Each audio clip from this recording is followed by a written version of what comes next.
Какво става, когато самолет, проектиран за унищожаване на съветски танкове, започне да преследва лодки в един от най-опасните водни пътища на Земята? А-10 Warthog, смятан от мнозина за отписан, отново участва в бой и атакува ирански катери в Ормузския проток. Това не е просто странен военен обрат. Конфликтът около Иран бързо ескалира в район, през който минава 20% от световния петрол. А-10 се използва срещу атаки на рояци, за защита на морските маршрути и срещу иранската дестабилизация. Защо обаче връщат тази стара машина сега и как стана толкова ефективна? Какво показва това за развитието на конфликта? Нека разграничим фактите от измислиците в обявлението. Генерал Дан Кейн потвърди на брифинг в Пентагона, че А-10 поразяват бързоходни щурмови катери в Ормузския проток на южния фланг. След това CENTCOM показа изображения на А-10, които подпомагат по-широката операция чрез дозареждане във въздуха. Това ви показва, че тези самолети не просто минават оттам за показност. Те остават във въздуха, остават на позиция и активно подпомагат мисията. Това не е просто новина, това е нещо голямо. Но на бойно поле, което вече е изпълнено с американски самолетоносачи и изтребители F-35, защо точно Warthog? Звучи странно, тъй като А-10 е създаден за друга епоха. Повечето го знаят като убиец на танкове, здрав щурмови самолет за близка въздушна поддръжка и атаки на малка височина. Използването му над вода срещу малки лодки изглежда странно, но разглеждайки мисията, това добива смисъл. Виждате ли, най-голямата сила на А-10 не е скоростта му, а присъствието му. Той може да остане във въздуха дълго време, да кръжи търпеливо и да изчака точния момент. Иранските бързи атакуващи лодки са малки, бързи и трудни за улавяне, за разлика от големите неподвижни цели в открити води. Те се движат бързо, сливат се със средата и разчитат на точния момент и на хаоса. Самолет, който може да кръжи продължително, да следи движението визуално и да реагира бързо, е много полезен в такава среда. Вместо да се втурва напред-назад като изтребителите F-35A-10, може да остане по-дълго, да наблюдава и да удари, когато целта се разкрие. По някакъв начин може да го наречете търпелив старец с много опит. Затова старият му дизайн отново е актуален. Самолетът е направен да издържа на повреди, да лети ниско и да продължава да търси цели. Оръдието ГАО-8 с калибър 30 мм осигурява мощна огнева сила, а дизайнът му е идеален за открити, леко бронирани цели. По-новите самолети са по-бързи или незабележими, но за такава хаотична и продължителна мисия на близка дистанция не винаги е нужна най-лъскавата платформа. Понякога по-бавното, по-евтиното, по-здравото и по-директното е най-добрият избор. Затова Warthog остава ключов. И когато разберете защо А-10 пасва на тази мисия, следващото нещо, което изпъква, е самата цел. Бързите лодки на Иран не са просто някаква странична бележка в историята. Те са ключови за натиска на Техеран в залива, тъй като Иран не може да се сравнява с САЩ по кораби или самолети. Затова използва асиметрични тактики. Това означава бързоходни щурмови катери, тактика на рояк, миниране и тормозещи действия и използване на тесни водни пътища, където малки заплахи имат голям ефект. Въпреки присъствието на 3 самолетоносача близо до Ормузския проток, САЩ срещат трудности. Иранската стратегия не цели военно превъзходство, а създаване на смут. Логиката е ясна. Ако не можеш да доминираш по конвенционален начин, направи бойното поле опасно, скъпо и непредсказуемо, за да натиснеш другите. Лодките са евтини, бързи и политически полезни. Позволяват на Иран да заплашва корабоплаването и енергийните доставки, без да разполага с равностоен военноморски флот. За това са важни. Няколко малки плавателни съда може да не изглеждат впечатляващо на камера, но в Ормузския проток те могат да създадат страх, да забавят трафика на танкери и да повишат разходите далеч извън региона. Там историята вече не е само за самолети, а за лостове за натиск. Иран отдавна използва протока като лост за натиск, знаейки колко е чувствителен светът към енергийни смущения. Когато трафикът на танкерите е застрашен, резултатът не е само регионален проблем. Това веднага влияе на световните пазари на горива. По-скъпият транспорт води до по-високи цени на храната и стоките, както и до по-високи разходи за всекидневие. Затова всяка бърза лодка, която бъде извадена от строя, не е просто една тактическа заплаха по-малко, а един инструмент по-малко за морски шантаж в една от най-важните енергийни теснини на Земята. Затова ударите на А-10 имат значение отвъд бойното поле. Ако помогнат да се намали способността на иранските сили да тормозят корабоплаването, те могат да помогнат за възстановяване на доверието в един от най-важните търговски маршрути в света. Техеран демонстрира сила, когато нагнетява напрежение в пролива, но всъщност заплашва гражданската търговия чрез енергийни сътресения. А-10 е само част от цялата картина и не трябва да се забравя. Историята не е за война, водена само с една платформа, а за по-широка операция. Доклади сочат, че А-10 атакуват бързи лодки, а по-тежки оръжия и 5000-фунтови пробивни бомби се използват срещу укрепени бункери край пролива.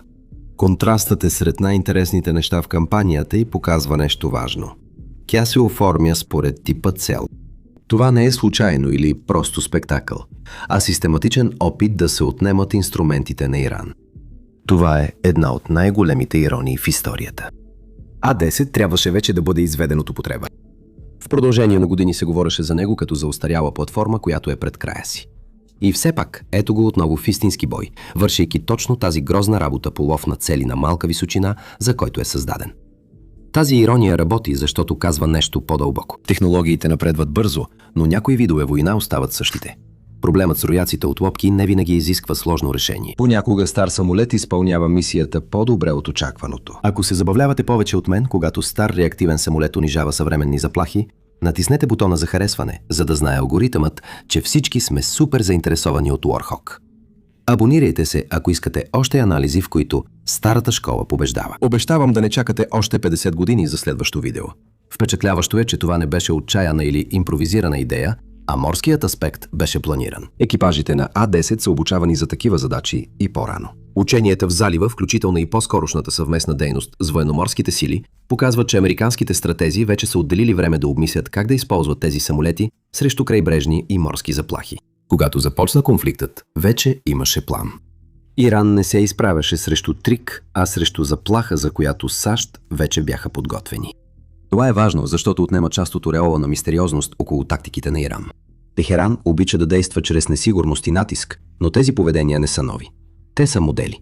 Те са били наблюдавани, изучавани и вземани предвид в планирането в продължение на години. Вместо да изглежда като майстор на хаоса, Иран вече е по-скоро предвидим проблем с готов отговор. Това е съвсем различен образ, а за режима образът има значение. Оттам нататък практичният въпрос става очевиден. Какво най-вероятно използва А-10, за да свърши работата? Публичните доклади не дават всички детайли за оръжията, така че трябва да внимаваме. Въпреки това, А-10 има подходящи инструменти за тази роля. Може да носи 30 мм оръдие, ракети Маверик, управляеми бомби, ракети и други боеприпаси според въоръжението. 30 мм оръдие привлича най-много внимание, защото е емблематично и защото пасва на образа, който хората вече имат за Warhawk. Но при истинска мисия решението е много повече от въпрос на стил. В зависимост от нивото на заплахата и дистанцията, управляемите боеприпаси или ракети са по-добър избор от близък залп с оръдие, което е важно за оцеляването. А-10 е здрав и е проектиран да понася удари по начини, по които много други самолети не могат. Но здрав не означава неуязвим. Заливът е оспорвана зона, а Иран все още разполага с ПВО, дронове, ракети и многослойни крайбрежни заплахи. Ако А-10 се използва тук, командирите преценяват, че целите го оправдават. И рискът е управляван така, че да се използват силните му страни. Това е важно, защото прави историята по-реалистична. Не изпращаме стари самолети безразсъдно, а ги използваме там, където са ефективни. Това отново насочва вниманието към военната позиция на Иран. Ако Техеран разчита силно на тормоз с малки лодки и натиск в тесните морски проходи, това показва и възможности, и слабости. Все още може ефтино да създава смут. Може да увеличи разходите и да затрудни по-силни врагове, но показва и ограниченията на конвенционалната му сила. Тази стратегия се основава повече на заплаха, география и натиск, отколкото на бойно превъзходство. Целта е да се заплашва системата, не да се овладява. Това има значение както политически, така и военно. Иранските владетели използват външни конфликти, за да показват твърдост у дома, но загубите рушат този образ. Ако заплаха на режима бъде неутрализирана от самолет, считан от мнозина за отживелица, имиджът им ще пострада още повече.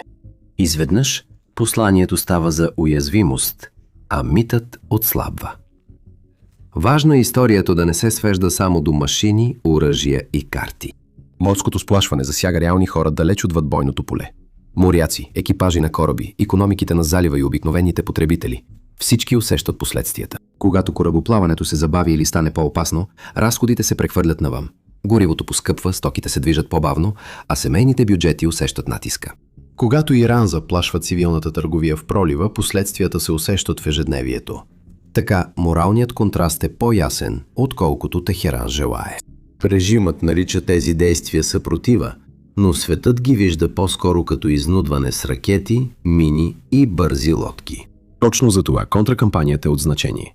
Тя не просто се опитва да удря цели, а се стреми да отнеме на Иран възможността да използва гражданската търговия като средство за натиск. Дори така, нито една сериозна военна история не е пълна без въпроса какво може да се обърка.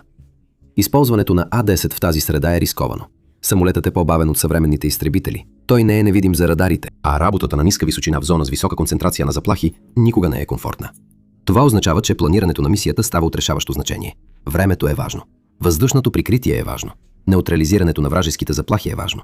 Внимателният избор на цели е важен. А-10 има силни страни и уязвимости. След като се признаят рисковете, възниква по-големият стратегически въпрос. Работи ли това? Успехът не се определя от един драматичен удар или вирусен клип. Той ще се оценява по това дали провокациите намаляват, по-безопасното корабоплаване и дали Иран още може да заплашва с затваряне на пролива. Това е истинският тест. Ако заплахата от бързите локти отслабва, докато инфраструктурата, свързана с ракетите, също е под натиск, тогава един от най-полезните инструменти за натиск на Техеран започва да изглежда много по-слаб. Това повдига въпроса какво следва. Патрулите на А-10 са вариант, както и допълнителни удари по крайбрежни ракетни и спомагателни обекти. Може да се обърне повече внимание на заплахи като мини, дронове и дейност на прокси сили извън протока. Докладите за връзката между Апаче, други системи и борбата срещу Иран подчертават една основна идея – многостепенен отговор. Не става дума за една платформа, един удар или едно заглавие. Става дума за постоянен натиск. А постоянният натиск е точно това, което прави заместването по-трудно. Унищожена лодка може да бъде заменена на хартия. На практика обаче, да я замениш докато работиш под постоянна заплаха е съвсем различно нещо. Същото важи и за имиджа на режима. Всеки неуспешен опит за тормоз, всяка видима загуба и всяка неспособност да се внуши страх, както преди, кара Техеран да изглежда по-слаб. Тази ерозия може да е постепенна, но е реална. Когато се отдръпнеш от детайлите, картината се изяснява. А-10. Warthog не просто лети наблизо. Той се използва специфично срещу ключов инструмент на Иран в един от най-важните водни пътища. Това показва, че Съединените щати адаптират силите си според целта, а не реагират сляпо, и че моделът на морски тормоз на Иран е под сериозен натиск. И това ти показва, че зона, която режимът някога използваше за да всява страх, се превръща в много по-опасно място за собствените му сили. В крайна сметка, това може да е най-ясният извод от всичко. Техеран години наред се опитваше да използва тесните води като оръжие, но сега те показват колко неустойчиви са тези тактики при постоянен натиск. Въпреки заплахите на режима, образът, който хората може би ще запомнят най-много, не е как Иран контролира пролива. Глиганите кръжат над него, търпеливо чакат и разглобяват инструментите на сплашването стъпка по стъпка. Та да, глиганите кръжат, лодки потъват, режими се потят. Ако този образ ви е оправил деня, натиснете бутона за харесване и покажете малко обич към старата машина. Абонирайте се, за да не изпуснете как вчерашният самолет дава урок на днешните проблеми. Ще се видим в следващото видео и останете свирепи!